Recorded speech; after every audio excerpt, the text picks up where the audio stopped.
Bem, eu agradeço muito. Nós convidamos hoje para a entrevista, para nosso bate-papo, o General Santos Cruz. Eu sempre digo que as nossas entrevistas no nosso canal têm o objetivo central de qualificar as reflexões sobre o Brasil, né? Infelizmente, nós vivemos tempos difíceis em que as reflexões sobre o Brasil são muito primárias e o debate político é muito rasteiro. E nós remamos contra a corrente aqui, com maior orgulho, sempre buscando debates qualificados. E para ter um debate qualificado, uma conversa qualificada, precisa chamar gente que tem algo a dizer, né? Então, por isso que com muito prazer eu convidei o senhor, o General Santos Cruz, para trocar umas ideias aí sobre o Brasil e apresentá-lo para o público do nosso canal. Então, agradeço muito o senhor ter aceito o convite. Vamos lá. Eu queria perguntar para o senhor, general, o seguinte, primeiramente. Por que o senhor escolheu a carreira militar? Eu digo isso porque, conversando com o doutor Sérgio Moro, eu perguntei para ele por que o senhor escolheu fazer Direito. Ele falou, olha, eu ia fazer História. E aí resolvi cursar Direito, porque eu acreditava naquele momento onde eu morava, em Maringá, que era melhor fazer Direito do que fazer História. Eu pergunto para o senhor, por que o senhor escolheu a carreira militar? Bom, boa tarde, muito obrigado pelo convite. Essa pergunta aí é uma pergunta para mim muito interessante. Eu entrei para o Exército em 1968, há 52 anos, né? 68, 52 anos atrás. Naquela época eu tinha uma situação de vida que eu precisava encontrar uma saída de vida. E uma das saídas era o concurso para a Escola Preparatória de Cadetes do Exército, que era um lugar que iria me oferecer não só a parte profissional, alimentação, moradia, estudo, né, de boa qualidade, tudo isso. Eu estava precisando de uma saída de vida. Então, meu casamento com o Exército ele foi ao contrário do normal, né? Primeiro, normalmente, a gente se apaixona e depois casa. Com o Exército foi um pouco diferente. Eu casei e depois me apaixonei. Então, deu certo. Deu certo. O senhor teve algum parente da carreira militar, alguma coisa? Não, meu pai foi oficial da Polícia Militar do Rio Grande do Sul, mas faleceu em 1952, que é o ano que eu nasci. Então, são 68 anos atrás, era outro mundo, outro estado, outra situação. Mas ele foi policial militar, da gloriosa Brigada Militar. Lá do Rio Grande. Deixa eu perguntar para o senhor, como é que o senhor conheceu o Jair Bolsonaro? Foi na Academia Militar de Agulhas Negras? Em que momento o senhor o conheceu? Não, nós nos conhecemos, eu acho que eu estava saindo capitão e ele era tenente, porque ele é formado 3 anos depois de mim, e a gente se conheceu no esporte, na equipe esportiva. Sim. O senhor foi muito falado no momento da formação do gabinete ministerial do presidente Jair Bolsonaro. Foi lembrado que o senhor foi para o Congo numa missão da ONU importante, acho que foi uma das mais importantes, ou a mais importante pelo número de soldados. Se eu estiver enganado, o senhor, por favor, me corrija. Por que o senhor foi para o Congo? E quais foram os desafios lá no Congo, que não deve ser fácil, tendo em vista que é uma situação lá complexa, e até hoje ainda é, né? Olha, eu fui para a reserva do Exército em dezembro de 2012. Mas quando foi em abril, eu recebi um telefonema da ONU, onde eles me diziam que a situação na África era uma situação muito difícil, no Congo, na fronteira com Ruanda. A cidade de Goma estava cercada por um movimento rebelde chamado M23, que foi o movimento rebelde mais forte que já se formou na história do Congo. É uma área de uma história de violência muito grande, ali com todo o genocídio em Ruanda ali em 94 e outras perdas de vida ali com muitos grupos de rebeldes, etc. E perguntaram se eu aceitava, se eu queria comandar a tropa da ONU lá, porque a ONU fez um mandato especial, criou uma brigada africana especial para reforçar a missão, que já tinha em torno de 20 mil homens, e era uma brigada com África do Sul, Malawi e Tanzânia, e mais os 20 mil homens que já estavam no terreno. Eu aceitei, mas eu estava fora do Exército, eu já estava na reserva. Aceitei, não demorei 5 segundos para aceitar o convite.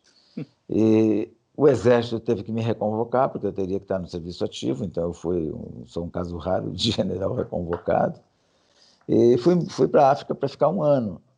Acabei ficando 2 anos e meio. Então, a situação muito crítica, a cidade de Goma estava cercada, uma cidade de 1 milhão de habitantes cercada, tem problema de abastecimento, tem uma série de coisas.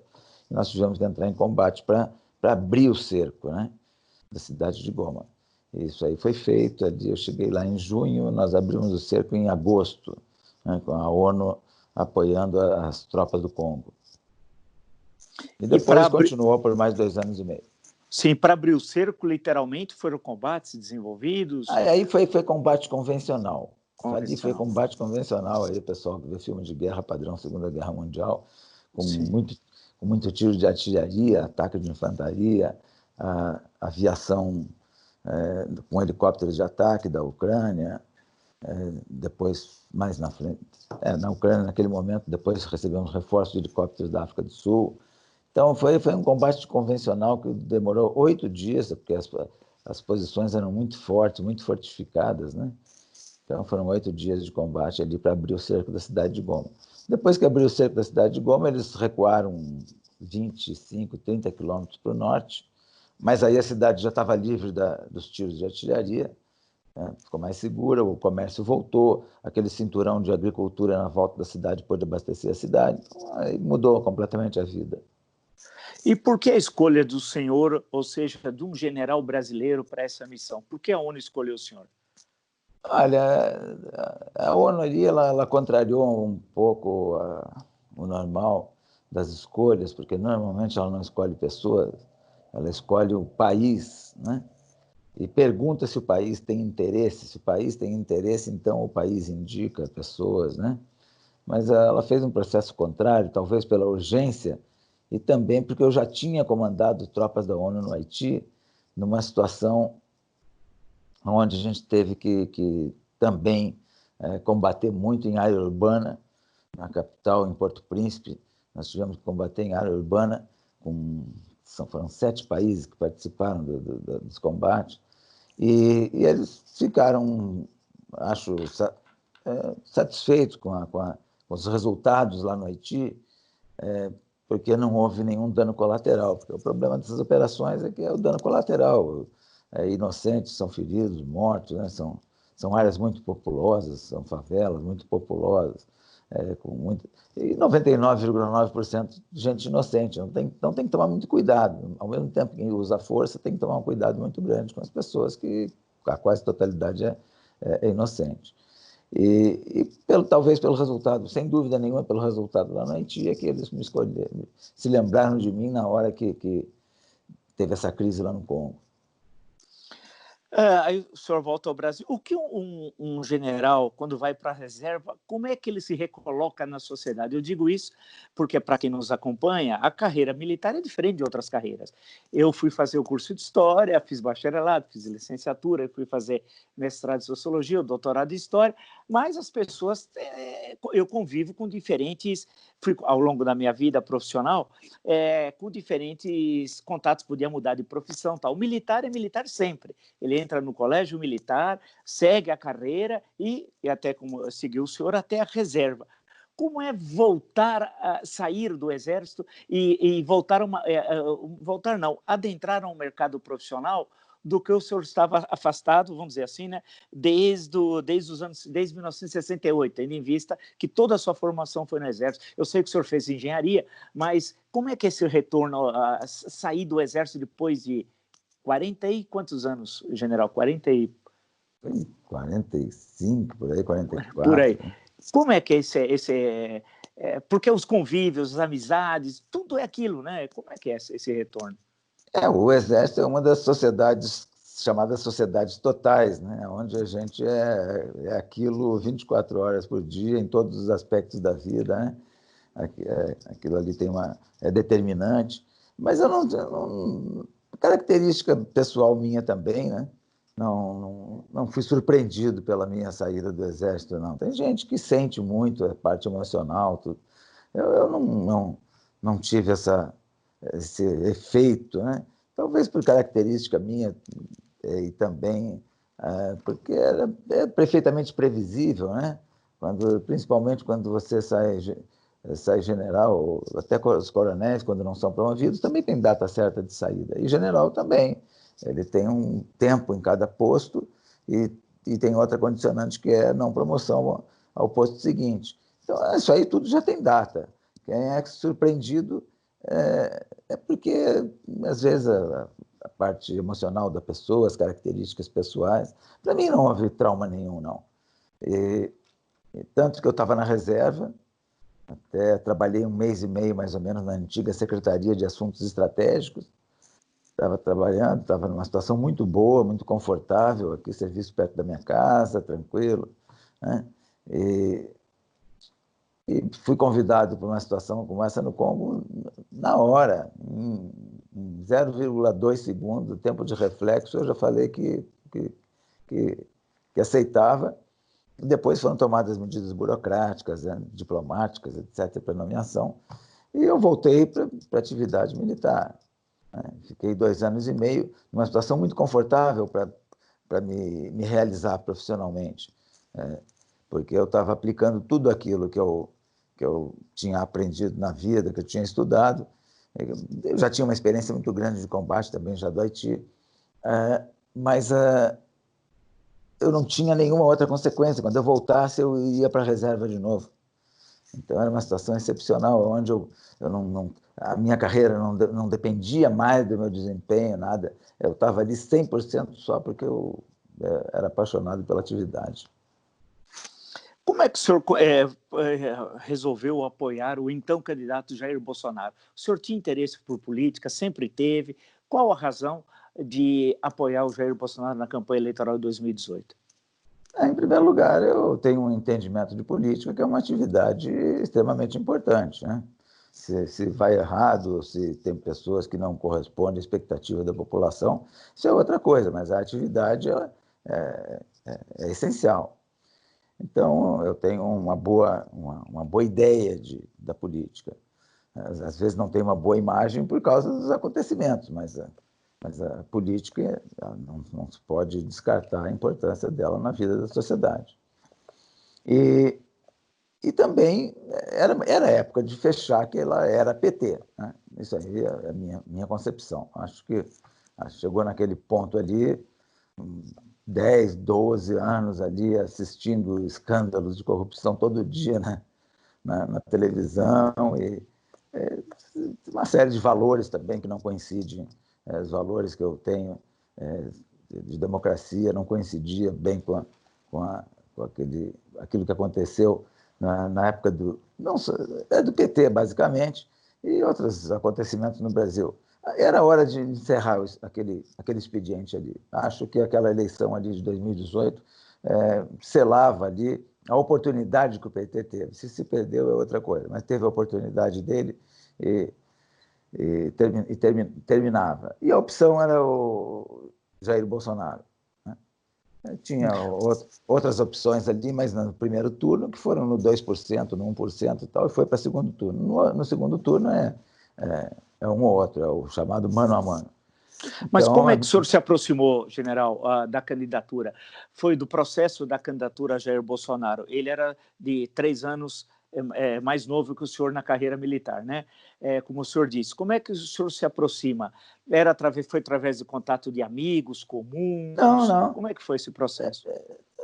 Isso aí, eu conheci o Bolsonaro na parte esportiva lá, naquela época, e fizemos até uma fase muito romântica da vida, do esporte, né? Onde o idealismo ali dos treinamentos, de competição e tal. Eu continuei, depois nós moramos na mesma vila militar no Rio de Janeiro também. Então, ao longo da vida, teve outras oportunidades onde a gente se encontrou esporadicamente, né? Ali no Rio de Janeiro foi 1 ano e meio, ou 2, não lembro bem, ali pelos anos de 85, 86, tudo coisa que vai longe, aí 35 anos atrás. Moramos na mesma vila militar e também, então tinha contato, né? De vez em quando.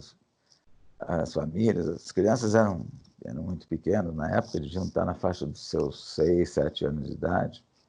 Então, e depois, ao longo da vida, aí eu segui no Exército e ele seguiu a carreira política, né? No Rio de Janeiro, acho que como vereador, deputado estadual, depois deputado federal. E, de vez em quando, ele se encontrava esporadicamente aqui, até em manifestações na cidade, etc., né? Uma vez ou outra, e lá no Haiti, ele foi numa comissão parlamentar, eu era comandante das tropas lá no Haiti, ele foi numa comissão parlamentar aqui, integrando uma comissão de segurança, defesa, foram visitar o Haiti, ficaram lá 3, 4 dias. Então, você tem contatos. E ele me convidou para eu integrar o ministério. E eu aceitei.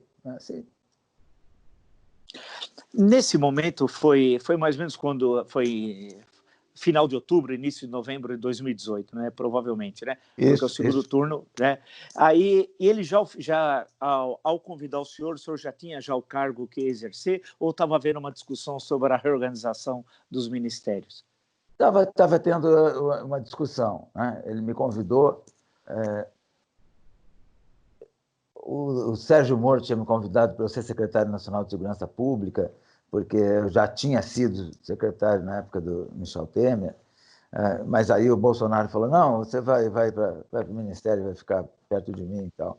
E aí eu falei, não, então você resolve aí, você decide. E ele decidiu que eu ia para a Secretaria de Governo, e eu fui para a Secretaria de Governo.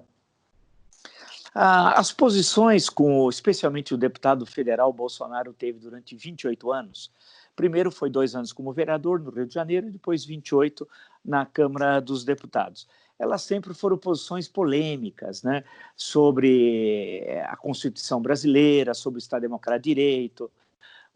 Ele fazia referência ao presidente Fernando Henrique, então presidente Fernando Henrique, dizendo que era caso de fuzilamento, depois disse que o Brasil precisava de uma guerra civil e ter 30 mil mortos, depois defendeu torturadores e o método da tortura. Em suma, general, são posições que se confrontam com a Constituição de 1988, né?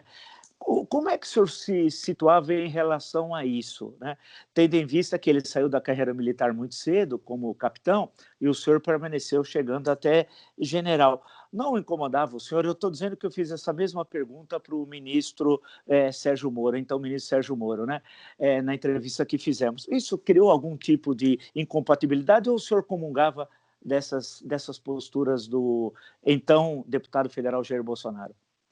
Não, o que acontece é o seguinte, essas posturas aí, essas ideias, essa maneira, às vezes até escandalosa de se expressar, tudo isso, ficava mais por conta da personalidade, né? A pessoa dizer que um ex-presidente precisa ser fuzilado. Claro que não precisa ser fuzilado, ninguém vai fuzilar ninguém, nem é para fuzilar. Né? Então você não leva nem a sério certas coisas. Tem coisas que você não leva nem a sério. Você acha que aquilo ali é da personalidade, do ambiente político, dentro do Congresso, né? E por aí vai. Não necessariamente você não concorda com isso, é claro que não concorda, você não vai concordar com uma série de coisas aí que foi falado agora, né? Claro que eu não concordo, mas ficava por conta da parte mais folclórica da personalidade. Você acredita que quando você está investido ali de uma função, você tem uma legislação, você tem um método de trabalho, você tem um método decisório, você acredita em tudo isso, né? Então, o resto fica por conta do folclore, tem coisa que você dá até risada, né? Às vezes tem coisas que não são nem racionais, né? Você dizer que o Brasil precisa de uma guerra civil. Eu fiquei 2 anos e meio dentro de um ambiente de guerra civil. Eu vi morrer milhares de pessoas. Eu entrei em combate onde morreram centenas de pessoas. Eu sei o que é isso, né? Então, quando fala essas coisas, você fica por conta do interesse político, da personalidade mais explosiva e tal. Você não vai nem apoiar, nem pensar dessa forma. O senhor assumiu a Secretaria-Geral, né, da Presidência da República, né? Como era o cotidiano administrativo do senhor lá em janeiro do ano passado, quando assumiu o governo? Como é que era o dia a dia, assim? Bom, o que acontece é que a Secretaria de Governo, você tem uma estrutura de governo, e o governo começou com uma estrutura ruim. Eu não lembro agora o nome da, nome da medida provisória, o número dela, que organizou o governo ali, rascunhada na época do chamado governo de transição, entre o segundo turno e o 1º de janeiro, porque você tem duas coisas fundamentais. A primeira delas que se chama a coordenação de governo, que normalmente é feita na Casa Civil, porque a estrutura da Casa Civil é para isso, a legislação é para isso, coordenação de governo. E a outra coisa é a articulação política. São duas coisas que precisam funcionar bem, né? E funcionava a coordenação política, coordenação do governo deveria funcionar na Casa Civil e a articulação política na Secretaria de Governo. Mas a maneira como se organizou tirou da Secretaria de Governo a articulação política e levou também para a Casa Civil. Aí ficou uma confusão na Casa Civil com articulação política e coordenação de governo. Aí nenhuma coisa nem outra funcionava direito, né? Depois teve que voltar, depois que eu saí, algumas vezes eu conversei com o presidente e expliquei, olha, isso aí precisa ser organizado. Era organizado, mas aí talvez pela vontade do chefe da Casa Civil, que era político, né, também de fazer política, articulação política, acabou fazendo uma mistura. Isso aí não funcionou bem no início do governo. E o senhor na secretaria despachava como na secretaria? Isso, na secretaria. Na secretaria, ela tem as atribuições dela, né? Tem a legislação que prevê. E é uma assessoria direta ao presidente, porque tem 4 que são ministros palacianos, né? A Secretaria de Governo, a Casa Civil, o Gabinete de Segurança Institucional e a Secretaria-Geral. Então, esses 4, e você assessora em uma série de assuntos diferentes. E na própria secretaria você tem a estrutura dela, é uma estrutura muito boa para atender as organizações civis, para atender os governadores, os prefeitos, né? Atender as organizações civis, as organizações não governamentais. Então tem uma estrutura muito boa e gente muito boa. Isso aí é interessante, tem pessoas excelentes, os quadros do serviço público são muito bons, né? E alguns também nomeados em DAS, né? Em cargo de confiança, também pessoas muito boas. Isso aí funcionava bem. Agora, você trabalha das 8 da manhã às 9 da noite todos os dias. Por quê? Os parlamentares também estavam acostumados a irem fazer as suas solicitações, a conversar, os seus pleitos na Secretaria de Governo. Eles estavam acostumados porque era assim que funcionava. Então, você tem que dar atenção, né? E tem parlamentar que pede para falar contigo 8, 9 horas da noite. Eu jamais disse não para um parlamentar. Ele pode chegar lá às 10 horas da noite, é a hora que ele pode, às vezes vai viajar, né? E qualquer parlamentar que vai falar com você, ele representa 30, 40, 50, 300 mil pessoas, 1 milhão de pessoas. Então, um ministro não tem direito de dizer, não, hoje não dá, a não ser que seja uma situação muito excepcional. Então, sempre dê atenção para todo mundo. E uma coisa importantíssima que é atenção, é educação no trato com todos os parlamentares. Isso é fundamental. Deixa eu perguntar uma coisa para o senhor. Eu passei estudando vários governos da República, cada um tem a sua forma de trabalhar. Tinha alguns que faziam a reunião das 9. Todo dia tem a reunião das 9, o presidente e os ministros palacianos, por exemplo, como o senhor lembrou. Então, no caso do governo Bolsonaro, tinha essas reuniões diárias ou essas reuniões eram excepcionais? Como é que era esse dia a dia no interior do Palácio? Olha, o presidente ele tinha o costume de chegar às 8h30, né? E das 8h30 às 9 tinha conversa informal, né? Aquelas pessoas que trabalham no gabinete, os ministros palacianos, ou os mais chegados, ou algum outro que participava um ou outro que participava dessa conversa informal entre 8h30 e 9 horas. E às 9 horas começava o despacho formal, onde, às vezes, você se inscreve como ministro, tem um despacho formal, e Mas eu não participava todo dia dessa reunião informal entre 8h30 e 9h, essa meia hora de informalidades ali. Eu participava só de vez em quando. Eu poderia até participar todo dia, porque o meu gabinete era em cima dele, eu só descia a escada, não tem problema nenhum. Mas eu não participava todos os dias, não. Eu participava quando achava que tinha alguma coisa importante para dizer. E o restante era despacho normal, aí, se inscrevendo nos horários de despacho. Em que momento, General Santos Cruz, o senhor sentiu que não estava se sentindo bem no governo? Ou seja, aquele momento quando a pessoa se sente incomodada, não se sente bem. Em que momento do governo essa sensação começou a aparecer para o senhor? E por quê? Olha, isso aí começou muito cedo, né? Isso aí começou muito cedo, porque você vai trabalhar, você vai para ajudar. A única razão que você aceita uma função dessas é ajudar, é um projeto, né? Vida política ali como ministro não é carreira. A minha carreira eu já tinha feito na organização militar. Agora, você vai para auxiliar dentro de uma ideia de um projeto de governo ali, ou ao menos daquelas promessas, né? Uma expectativa de melhorar muita coisa, de fazer funcionar, de dar atenção para todo mundo, né? Dar atenção para as organizações sociais, para os governadores, para os prefeitos. Não interessa se o governador é do PCdoB, do PT, seja lá quem for, você dá a devida atenção. A decisão política, ela cabe ao presidente, né? Você vai equacionar o assunto, vai levar até o aspecto político, você vai despachar, vai aconselhar, né? Então, fazer um trabalho realmente para melhorar a vida das pessoas, né? Porque o fim do filme é a sociedade, não é o político, não é o partido, não é nada. Então, você vai com essa disposição. Logo no início começou muita. Você percebe que começam os grupos radicais, eles não diminuíram seu entusiasmo eleitoral, né? Na época de eleição é normal um aquecimento mais forte ali, uma brincadeira, às vezes um meme do outro candidato e por aí vai. Mas depois que é eleito presidente de todo mundo. Então, você espera que o ambiente tenha uma mudança, né? Durante a eleição é normal ter ali alguns embates, conflitos, etc.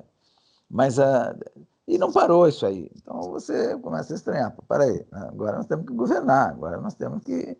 As coisas elas são mais sérias. Aí vem a primeira crise ali, foi logo final de janeiro, acho, já com o Bebiano, né, que faleceu. E aí você vê as intromissões, né? Não tem problema nenhum. O presidente ele não faz nada de errado, nada de ilegal quando ele demite um ministro, quando ele substitui um ministro. Isso aí é normal. O presidente ele tem essa prerrogativa e não tem governo nenhum no mundo que comece e acabe com o mesmo time de ministros. Então, não tem problema nenhum. Mas aí aquele monte de interferências e outras pessoas usando o Twitter, confusão muito grande. Quando a coisa é muito simples. Se o presidente não está satisfeito com o ministro, ele chama, conversa, e com a mesma tranquilidade que convidou, né? Mas aí a do Bebiano já foi um tumulto generalizado ali, de brigas, de exposição pública, de coisas que é para resolver, né, entre duas pessoas, sentado ali no gabinete de maneira civilizada. Então, um nível baixíssimo, a interferência de outras pessoas de baixíssimo padrão, falando mal de ministros, de vice-presidente. Então, começa a ficar um ambiente ruim, né? Não era o ambiente que eu queria trabalhar. Então, aí já começa a insatisfação. E ela foi num crescendo, né, sem general? Dúvida, sem dúvida. Em que momento o senhor falou, olha, não dá? Não, eu não falei para ele isso, né? Mas eu até em casa, tudo, eu já tinha chegado à minha conclusão de que não dava para ficar. Não coincidia, o meu estilo não coincidia com um monte de coisas insensatas, né? E outra coisa é a seguinte, você tem o presidente Bolsonaro foi eleito, eleição legítima, sem problema nenhum, né? Mas foi eleito por um grupo de bolsonaristas, né? Isso eu falei para ele uma vez, eu sempre falei tudo aquilo que eu achava que devia falar. Né? Fui honesto na assessoria, porque se você não é honesto, você coloca a autoridade em risco. Né? Quem não fala a verdade para a autoridade, coloca a autoridade em risco. Então, ele foi eleito por um grupo de pessoas que são Bolsonaro. O mérito dele, fez campanha, viajou, né? Criou os memes, os estilos dele lá, a pessoa simpatiza, então, é mérito dele. Um pequeno grupo extremista ideológico que tem um comportamento irracional até, né, absurdo, e uma grande massa de pessoas anti-PT, porque o PT criou um sentimento anti-PT. Então, essa massa anti-PT, ela quer resultado, ela não está interessada nessas brigas ideológicas. Mas o pequeno grupo ideológico acabou pegando uma influência muito forte. Então, um grupo extremista atuando de maneira, muitas vezes, irresponsável, né? Acabou capturando, vamos dizer assim, a atenção ali do governo, a influência no governo. Isso aí não é bom. Eu sempre manifestei contra isso. Não aceito pessoas de baixo nível que dizem coisas que eu não posso repetir aqui, falar isso de maneira pública. Né? Então, eu não aceito essas coisas. Agora, aí começa a ficar ruim. Né? E essa rede de intrigas deve ser uma rede de intrigas diária, né? 24 horas no interior do palácio. Não deve ser fácil conviver com isso, especialmente com uma pessoa como o senhor está externando, que não se adapta a esse tipo de administração, com todas as aspas, do mundo. Eu tenho um cidadão que se intitula filósofo, mas parou na primeira série do ginásio e se intitula professor. São duas formas equivocadas, né? Designá-lo filósofo e designá-lo professor, porque, para os mais novos, lembrar que a primeira série do ginásio corresponde hoje à sexta série do ensino fundamental. Bem, esse cidadão tem muita influência, chama-se de ideologia, na verdade é um conjunto da extrema-direita norte-americana que ele apresenta como se fosse comida nova recém-preparada, mas é comida requentada. E ele é muito influente também junto com os filhos do presidente da República. Isso afetou esse Olavo de Carvalho, esse pseudo-filósofo, e os filhos do Bolsonaro. Eles não intensificaram essa rede de intrigas, querendo dificuldades até para o cotidiano do governo, especialmente para o trabalho do senhor? Não, para o meu trabalho, não. Né? O meu trabalho é um trabalho muito de atenção a governadores, a prefeitos, a parlamentares, a empresas civis, entidades civis, não tinha problema nenhum. Isso aí nunca me influenciou. Né? Também nunca dei muita importância para esse pessoal, porque não dá para dar importância. Né? Não posso perder tempo com esse tipo de gente. Né? Então, os filhos, um é senador, né? Tem os problemas dele aí, tem o mandato dele, tem os problemas dele para resolver, assunto de justiça, que resolva, não tem influência nenhuma. O outro é deputado federal também, não tem nada, não tem como ele influir na minha função. E o outro é vereador, né? Se dedica aí à parte de Twitter, essa parte de comunicação, etc. Também não tem nada a ver comigo, porque o Brasil não votou na família, o Brasil votou numa pessoa, né? O Brasil votou no Jair Bolsonaro para presidente. O restante, cada um tem seu mandato, tem o seu espaço. E eu não vou me preocupar com isso. Sobre esse grupo ideológico liderado por um cidadão que nem vive aqui no Brasil, isso aí eu também, logo desde o início, eu via o funcionamento de uma seita. Isso é uma seita, um negócio irracional. Né? Não tô tirando o valor nem do trabalho de livros que a pessoa escreveu, porque as ideias dele estão colocadas ali, concorda quem quiser, quem não quiser discute, não tem problema nenhum. Né? O problema não é esse, o problema é o baixo nível das atitudes, do palavreado, de como funciona esse grupo, né, extremista. Esse que é o problema.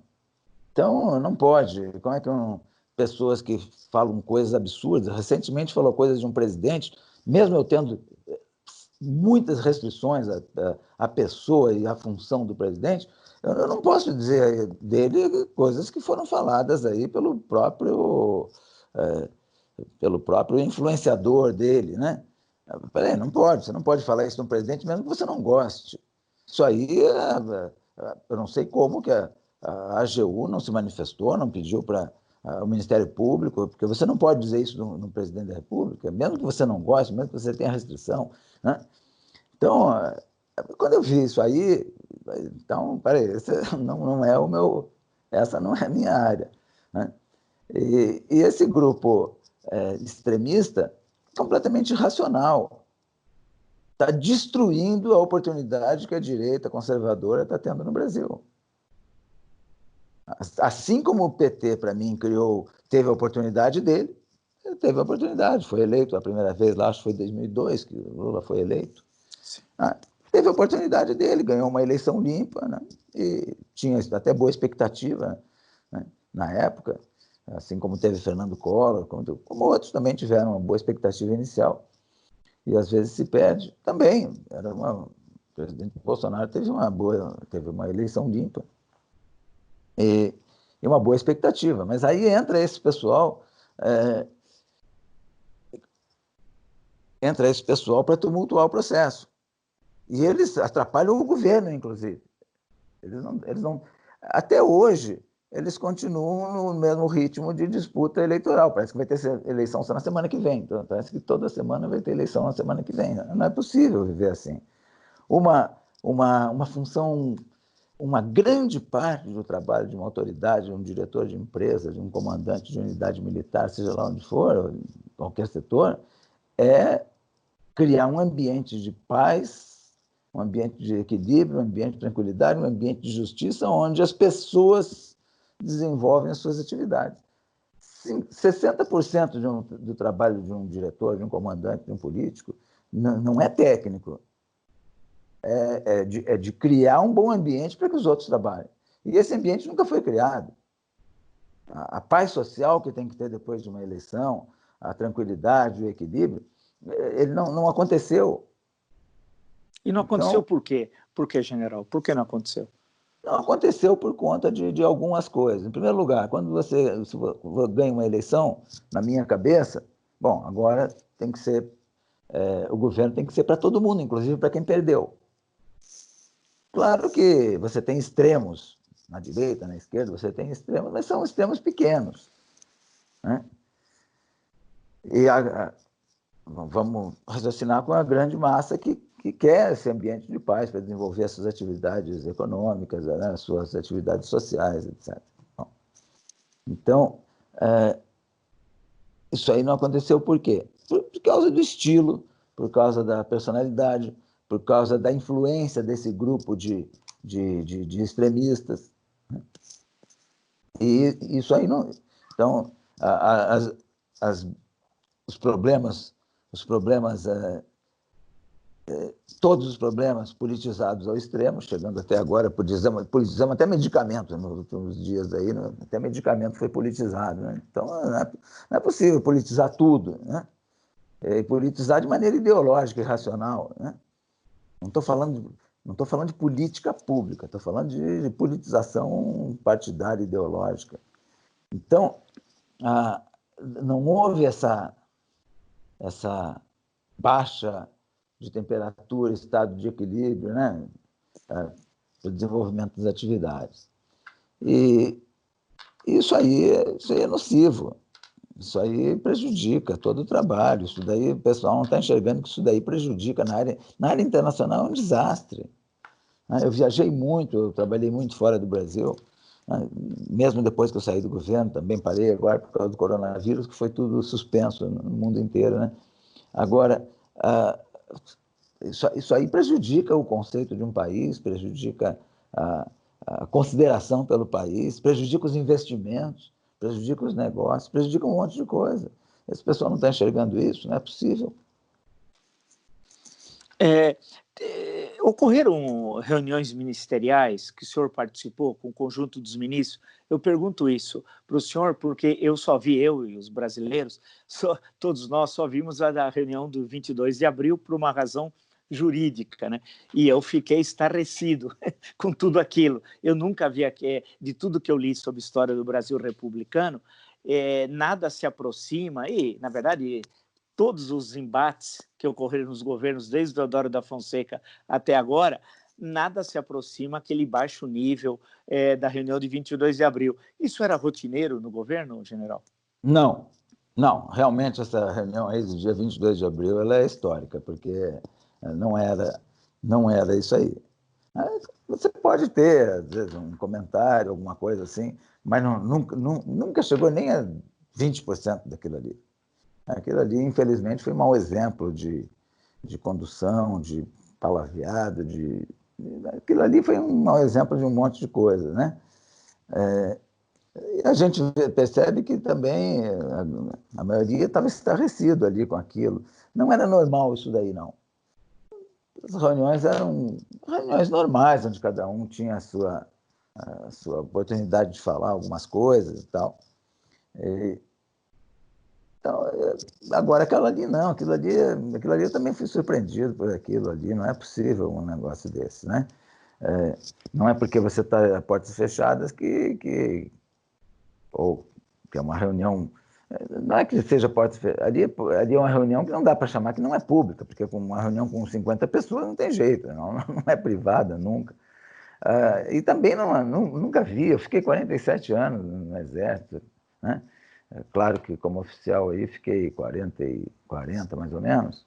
Nesses 40 anos você enfrenta, né, vários estilos de comandantes, né? Você trabalha com pessoas de estilos diferentes,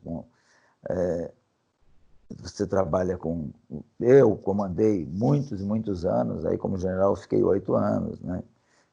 Tinha reuniões semanais, reuniões em meio de situação de combate, com perda de soldados, com matanças incríveis, tudo isso. Então você está tenso, você tem gente tensa, você às vezes está com... você pega um comandante que está vivendo um problema pessoal, mas eu nunca vi nenhuma dessas situações um negócio daquele nível, nunca tinha visto. Em 40 anos como oficial, nunca vi.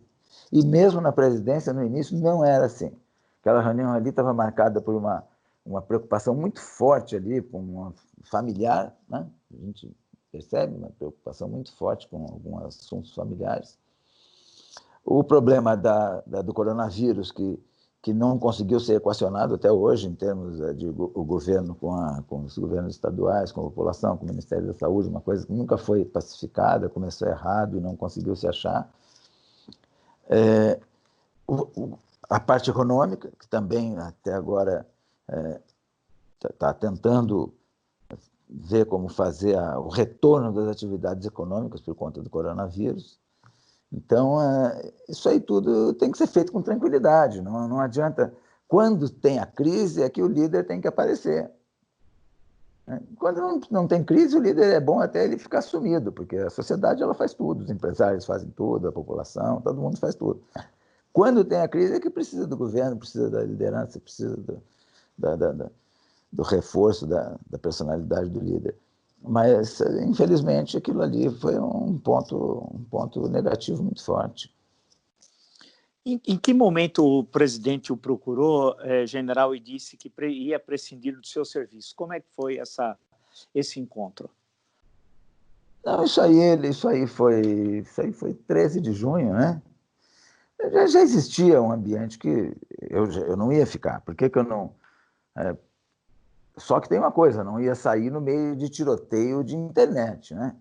Até tiroteio que eu não estava em tiroteio nenhum com os fanáticos aí, né? Não ia perder tempo e gastar munição com esse pessoal. Então, aquilo ali não me afetava, né? Eu trabalhava normalmente, estava trabalhando normalmente. Agora, presidente deve sofrer pressões, não sei se familiares, não sei se partidárias, né? Não sei se do grupo ideológico, sem dúvida nenhuma. E então me chamou e eu estava fui falar com ele. Na antessala encontrei o general Heleno, perguntei qual era o assunto, e ele falou que o presidente ia me oferecer a coordenação do SESI. A primeira vez que eu estou falando isso para alguém. E eu falei, eu não vim aqui. Claro que aí eu já entendi todo o quadro, né? Eu não fui lá para trabalhar em SESI, não fui lá para ganhar dinheiro, não fui lá para ter status, não. Eu fui para trabalhar na função que eu estava. Então eu falei, olha... Não... E aí falei com o presidente, ele... Não perguntei as razões também, porque não é o caso. Quando você já entendeu que você não é mais ministro, o que você tem que fazer é limpar a sua mesa, escrever uma carta de despedida, desejar felicidade para todo mundo, inclusive para o governo. E acabou, não tem problema nenhum, né? Não tem nada de errado no presidente. Também não sei por quê. Ele tem que, se alguém algum dia quiser saber por quê, tem que perguntar para ele. Eu não perguntei. Então, é muito rápido, né? Tem que ser rápido. A vida muda com rapidez.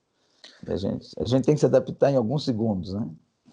O senhor se sentiu traído, assim, alguma coisa, nos ideais que o senhor tinha na campanha de 18 e depois no governo, de alguma forma, assim, em termos pessoais? Não, a frustração é por não por ver que as coisas não estão sendo realizadas da maneira como poderiam, né? Eu considero que o governo poderia fazer muito mais, né? Aproveitar a oportunidade muito melhor. Então, isso aí é mais frustração. Não tem. E essa parte de traição é mais uma coisa pessoal, né? Aí eu prefiro não falar. Eu prefiro não falar porque é coisa pessoal. Eu tenho várias restrições pessoais de como que as coisas foram feitas, né? Você não precisa a tal da fritura que chamam, né? Isso é coisa de baixíssimo nível. Isso é coisa de covardia, né? Isso é coisa de covardia, porque se você tem a prerrogativa de nomear e desnomear, é só você chamar e dizer, olha, eu não estou satisfeito com isso, ou eu pretendo dar uma nova direção à sua função, ou substituir por uma outra pessoa, e você vai desejar felicidade e vai sair com consideração pela pessoa. Não tem problema nenhum. Isso aí é coisa muito simples. Então, quando isso não acontece, então é por restrições de caráter pessoal mesmo, né?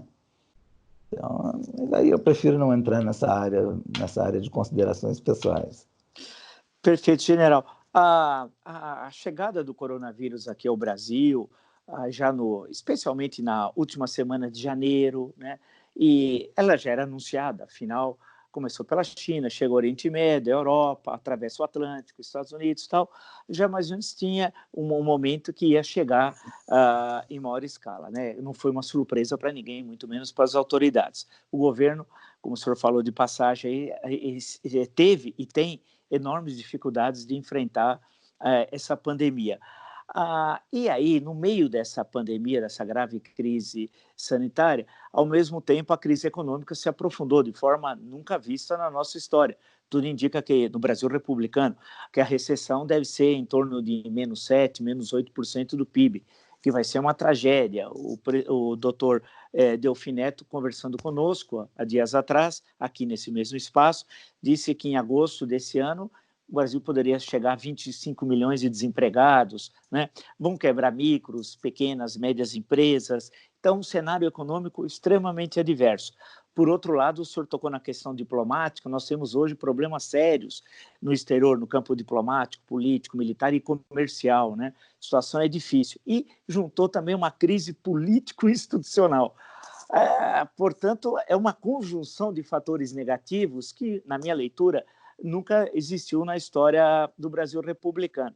E aí começou o presidente da República a querer colocar como ator político não como uma instituição permanente de Estado, mas como ator político de governo, as Forças Armadas, em especial, no Brasil, Forças Armadas é sinônimo de exército, para as pessoas comuns. E entrou muita discussão do Exército, aí uma leitura particular do artigo 142, uma leitura absolutamente equivocada.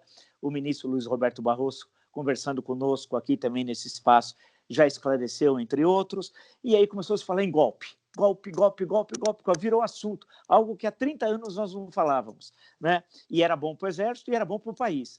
De uma hora para outra, o golpe virou assunto cotidiano. Só não se discute em bares porque hoje é proibido ter aglomeração, né? Mas em todo lugar. Como é que o senhor analisa, o senhor que passou a maior parte da sua vida no Exército, essa questão do Exército, a relação Exército-política, a questão do suposto golpe militar e como conviver com um momento de tão grande tensão como nós estamos vivendo? Bom, você tem um acúmulo de problemas. Primeiro, o coronavírus. O primeiro não é coronavírus, o primeiro é o estilo que já vinha de conflito permanente, né? Então, toda semana o conflito, é o conflito com o STF, é o conflito com o Congresso, é o conflito o tempo todo, né? Isso aí não é bom. Então, o ambiente já vem deteriorado. Briga com jornalista aqui na porta do palácio, ali, então por aí vai. O ambiente já não era muito bom. Entra o coronavírus, a oportunidade para unir o país. Essa era a oportunidade de chamar todos os governadores e dizer, olha, eu peço para esquecer por um tempo a parte partidária, a parte ideológica, vamos todo mundo cruzar junto essa onda aí difícil, porque já tinha observação dos outros países, estava vendo, estava assistindo, né? E depois cada um faz o que quer, com os seus compromissos partidários, etc., como é normal. Mas vamos se unir nesse aspecto aí. Mas isso não aconteceu. E não aconteceu nem dentro do governo. Dentro do governo também é tumulto, porque a orientação dada pelo governo ela não era ela não era seguida pelo próprio presidente. Então, mas quando o Ministério da Saúde dá uma orientação, essa orientação é governamental. Então ficou uma confusão. O presidente ele não era a favor da conduta que o próprio governo estava recomendando. Então, é um negócio complicado. Se perdeu a primeira oportunidade de liderança, de aparecer a liderança, né? De exercitar a liderança, de exercer. Depois, claro que o problema econômico é importante, o governo está preocupado, o governo até fez algumas coisas. O governo está fazendo algumas coisas, o governo ele tinha que realmente pegar um bolo de dinheiro, né?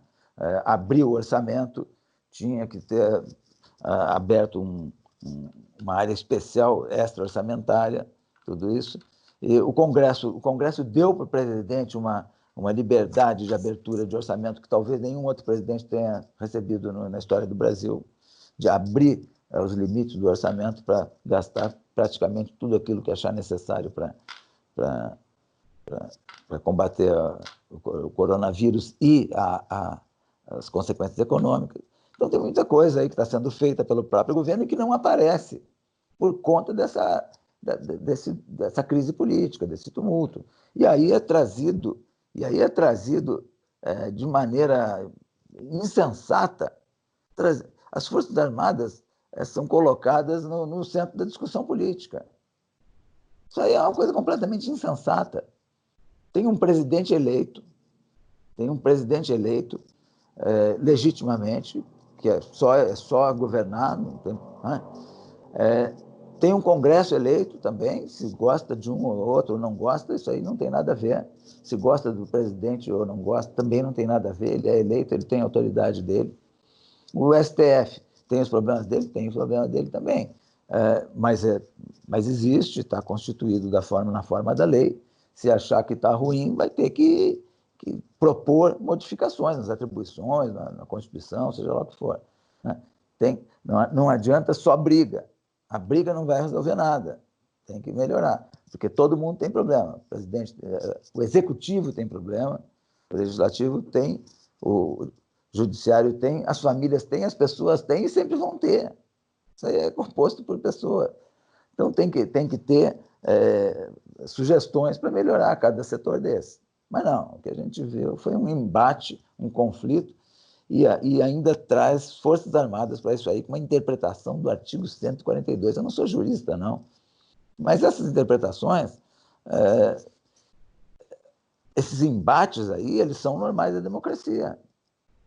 No ambiente democrático é normal ter esse jogo de pressões, pressões da imprensa, pressões da sociedade civil, pressões do setor produtivo, do setor varejista, das associações civis, do Congresso. Isso aí é normal. Não pode achar que nós estamos numa situação excepcional, e muito menos de pegar e trazer Força Armada para o meio da discussão política. Força Armada não tem nada a ver com isso. O problema... Eu vi outro dia, eu vi num WhatsApp desses aí, precisamos salvar a democracia. Não, nós não precisamos salvar, nós temos democracia, nós temos que aperfeiçoar, nós temos que praticar, nós temos que aperfeiçoar. O Brasil o Brasil tem um sistema todo montado. Se funciona mal, vamos ver, vamos melhorar. Agora, Força Armada não tem nada a ver com isso.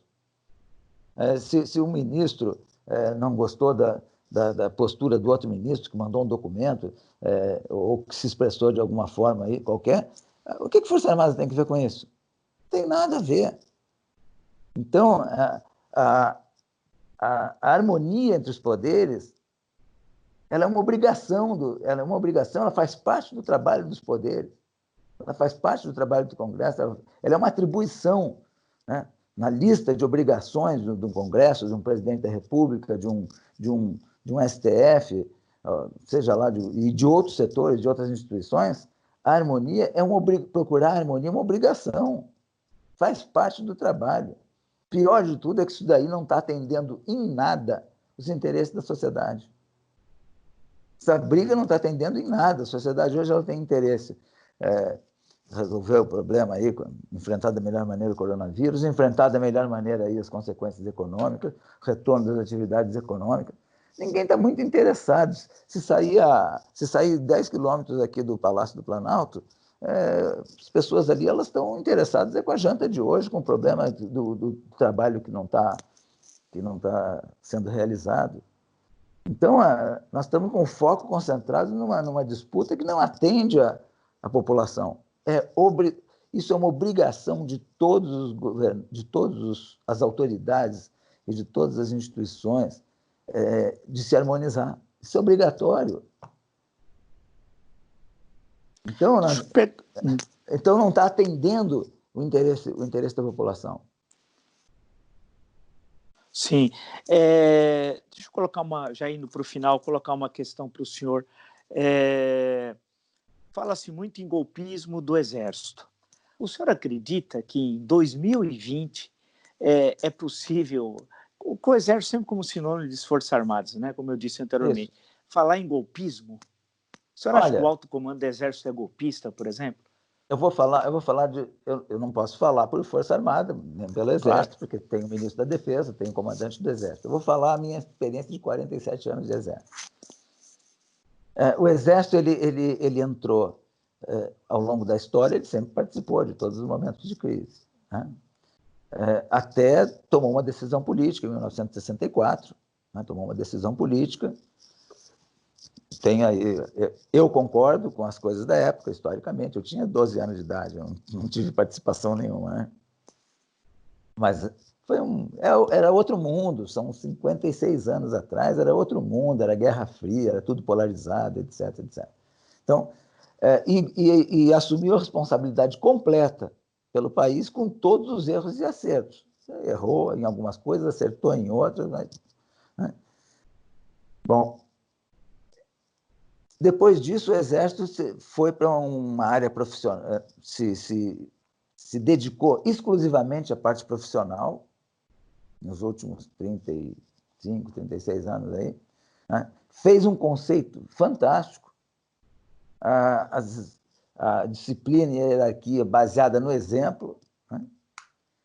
Então, tem um processo de avaliação dentro do Exército, que estou falando do Exército, mas serve para a Marinha e para a Força Aérea também, os processos de avaliação em que, em todos os níveis, as posições de chefia, de comando, de direção, elas são escolhidas, elas são exercidas por pessoas que são avaliadas dentro de um processo muito bom, claro que não é infalível, tem seus problemas, mas é processo excelente.